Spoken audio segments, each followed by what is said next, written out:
Have you ever been teaching this lesson that you literally put your heart and soul into? It's so brilliant. And then you get to class and you realize your lesson is flopping. So how do we pivot the lesson so that the class period doesn't go to waste? You don't lose student engagement and then open the door to some classroom management drama, and ensure that you're still challenging your students while not shattering their confidence. Let's talk about it. Hello, historians. I'm Cecilia Temes, and I'm a social studies instructional strategist, here SIS for short. And I want to help you show up confidently as you facilitate student-centered learning in your classroom. Now, if you need instructional materials for your history classroom that are aligned with the strategies that I teach on this channel, you can support the work that I do and save yourself some time and trouble by visiting my website, thegameplanedusolutions.com, and I'll go ahead and link that down in the description below. As always, I invite you to like and subscribe, which helps you help me help other teachers. So tip number one for fixing your history lesson when it doesn't go as planned and you have to pivot your lesson, first and foremost, is do not panic. Y'all have heard the saying that students can smell the fear.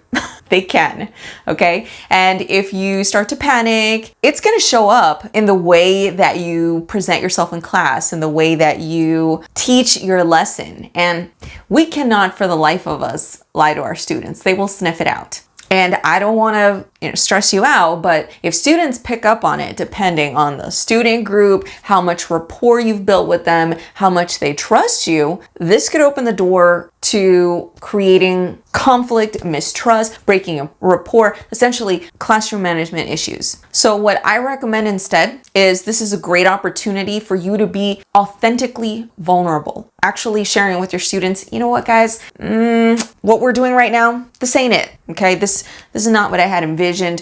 So let's try this instead. And I know it seems scary and counterintuitive, but I also feel that when you share this with confidence and you're not insecure about it, like, oh, guys, let's do this handout. Like, no, own it. And I feel like when you own it and you express this vulnerability with confidence, it opens the door for them to also reciprocate that vulnerability. But also, because you're doing it in a confident way and you're actually sharing with them, I feel like it gives students ownership. Like, this isn't me giving you a lesson and you're doing it. No, like, this is a shared learning experience.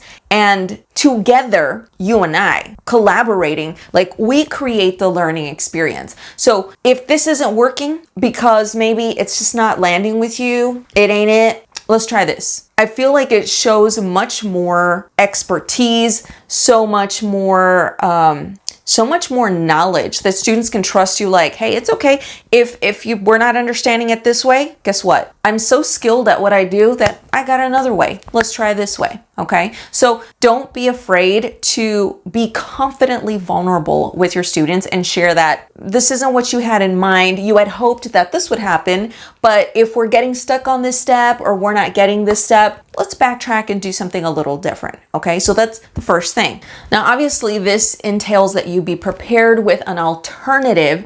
Students will not only appreciate your vulnerability, but they'll see that you came prepared. Okay. So they can trust you. You know what you're doing. You got different aces up your sleeve. You got this. Now, depending on the class, you might also consider asking your students for feedback. And this is something that I really like to do when I assign a more challenging project, something that includes like research or something to that extent. And so at the end of the project, I have students complete a little survey, like what was the hardest part of this project? Where did what was the most challenging part for you? What would have made this project better?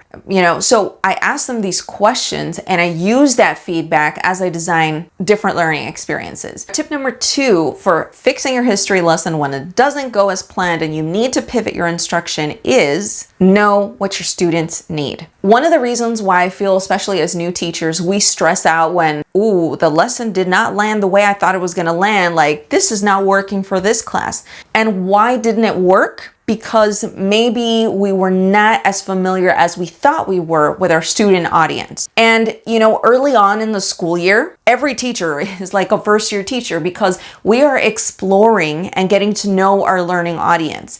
And in order to get to know our learning audience, we need to challenge them with different types of activities, different types of exercises, the sooner you set your ego to the side. I know it's not fun when you try a lesson and, it turns into a total suck fest. I know that that's not fun, and that's bruising to our teacher ego, especially when you have comments from students and things like that. But the sooner you set your ego to the side and understand that as you're getting to know your students, you need to experiment with how they learn best. Okay, for this activity, we tried reading as a group. For this activity, and it worked or it didn't work. For this activity, we did independent or we did groups and it worked or it didn't work. So the sooner you can get into that mindset of my job is to be a scientist with my students and discover how they learn best and then teach according to the way they learn. The sooner we get that through our mind, the sooner we'll know what our students need. And so that way when a lesson flops, we already know what works for them. We know what to switch into. We know what to prep. We know what the backup lesson is going to be. Now, along with getting to know our students, we need to know our expected learning outcomes for our students, what we want to look for, the cues we want to look for to determine where our students are at, what's going to work for them, is seeing, observing, looking at data that tells us their background knowledge. Or maybe we can assess it in class during bell work. What do the students already know? Like, where do I need to start with this group? Because if I start with something they already know, they're going to be bored. If they don't know it, they're going to shut down on me. So again, getting that background info. What do they know already? What skills do they have? What reasoning do they have? What are those things that are going to prevent my students from confidently participating in what we're about to do? And how can I make sure that in class we're doing things that boost student confidence? And how do we boost that confidence? Through scaffolding. We empower students to help themselves. And or what foundation do I need to lay in order for this activity exercise to work? Now, another aspect of getting to know our students is knowing what engages and disengages our learners. And like I said, early on, it's going to be experimentation, but we want to make sure that we make a note of, hey, this engaged my students or this totally disengaged my students. And at what point did the disengagement begin? Like, where's the point? Where's the roadblock for my students? Where do they shut down? And a great way to have information to look at is to actually collect student work samples. Where do they get stuck? So one thing that I used to like doing is having, my desk filing cabinet. I would have it alphabetized, and there I would save some work samples so I could look at what kind of support would I need to design for my student to have been able to master this. Now, some caution about, I know that early on in the school year, we don't really know anything about our students. So there's a very high temptation to go to the previous year teacher and ask them what works for this student, like what were they like. And I'm not saying that that's a bad idea, but we want to be careful to not make up our minds about the students' limits or capabilities based on what the previous teacher said. Because remember, growth is happening each and every single year. And maybe that teacher was a great teacher, but it wasn't the learning style for that student, or lessons weren't adapted enough to engage this particular learner. So we can't reach, and I caution us to not reach definitive conclusions about a student's ability. This is just, if anything, a starting point. Now, on the topic of getting to know our students, another great idea is to actually have a student survey. Now, earlier I mentioned that at the end of more challenging research projects, I conduct a little survey with my students. Obviously, you may not have time to do this for every single activity you do in class, but one thing I really like to do is administer the About Me student survey at the beginning of the school year. Now, before you say anything, this is not the student survey where students are like, my favorite color is green, I like eating pizza, and you read the same response 20,000 times. This particular survey that I designed will help you determine what motivates your students, where they might shut down, and essentially more helpful information to help you gauge a starting point for this student. So if you want to check that out, I do have that on my website right now, and I'll go ahead and link it below for you to look at. But surveys and or one-on-one classroom time. And again, if you master facilitation strategies, you will have time to visit one-on-one with students and observe and gather information about how your students learn, especially students who really struggle. And this is actually something that I teach in my facilitation program, Teach Like an Influencer Academy, where I share step by step how you can design more student-centered instruction and classroom management system to bolster engagement and ultimately to preserve your sanity and your wellness. Now, if you want to see if you're a good fit for this program, I will link a quick 3-minute quiz below that'll let you know if you would be a good candidate for this mentorship program.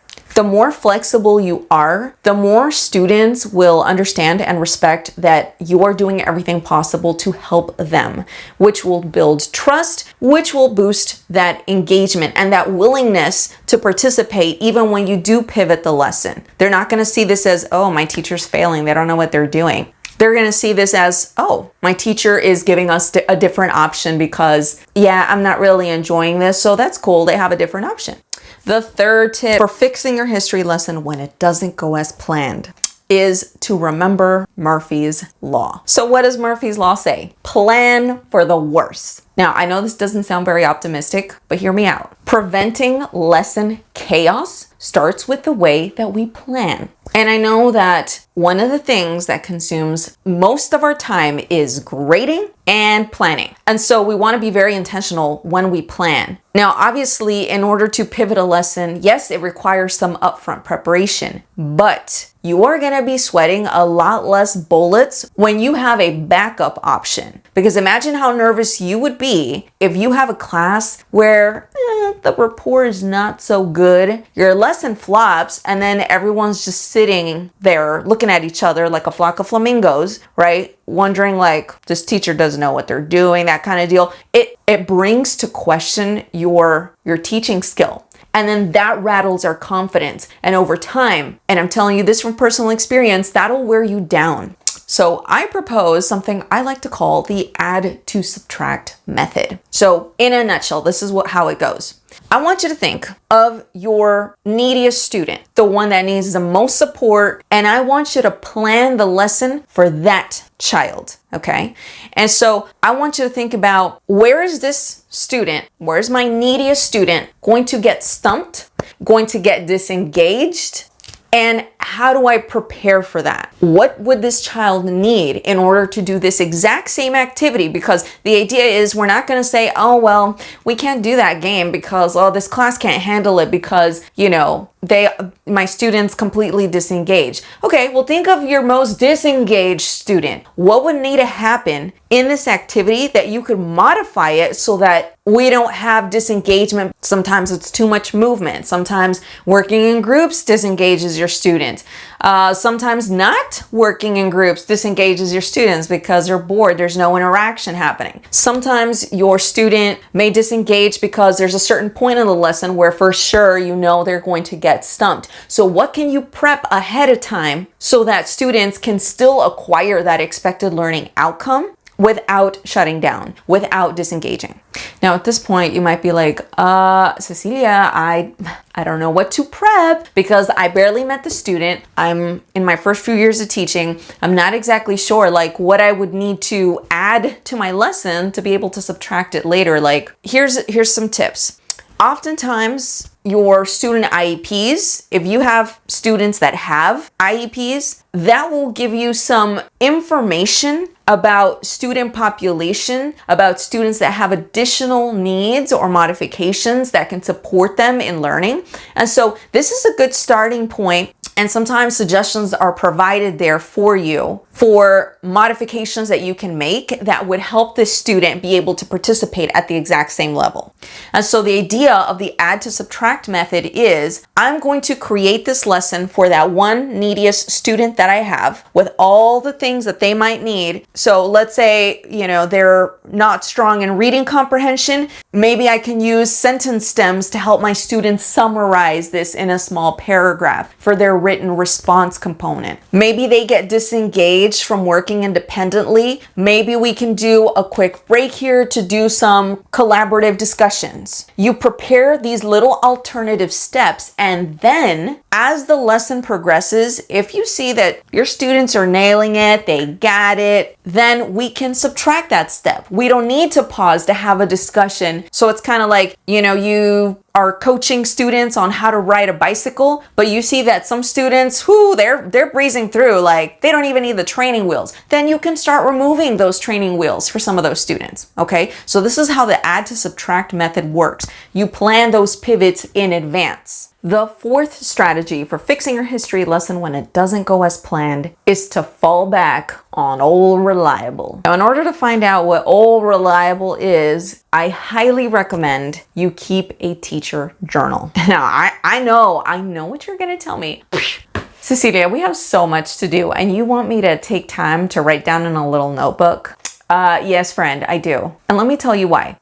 When we have a lesson that doesn't work, especially actually at any point in our career, if you're a new teacher to the profession, your confidence is definitely going to be rattled. If you're a veteran teacher in the profession, you're definitely going to be, you're not going to be rattled. You're going to be shook because you're going to be like, what the heck? Like, this always works. Like, what's wrong with me? And we want to avoid all that. That being said, there's a tendency sometimes when our teaching confidence has been rattled to just say, well, this lesson sucked, scrap it entirely and start all over again. But that is not time efficient. There are certain lessons that, yes, you're going to need to scrap because they were just a complete disaster.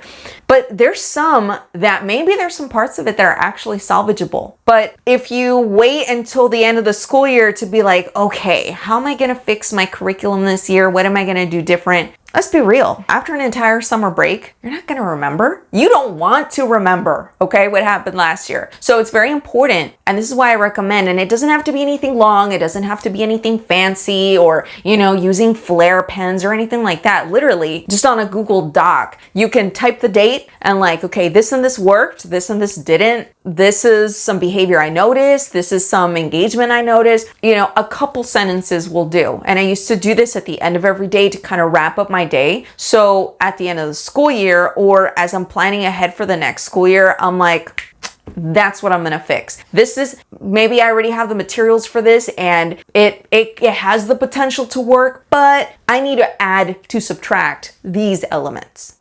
Now, tip number 5 when fixing a history lesson that did not go as planned.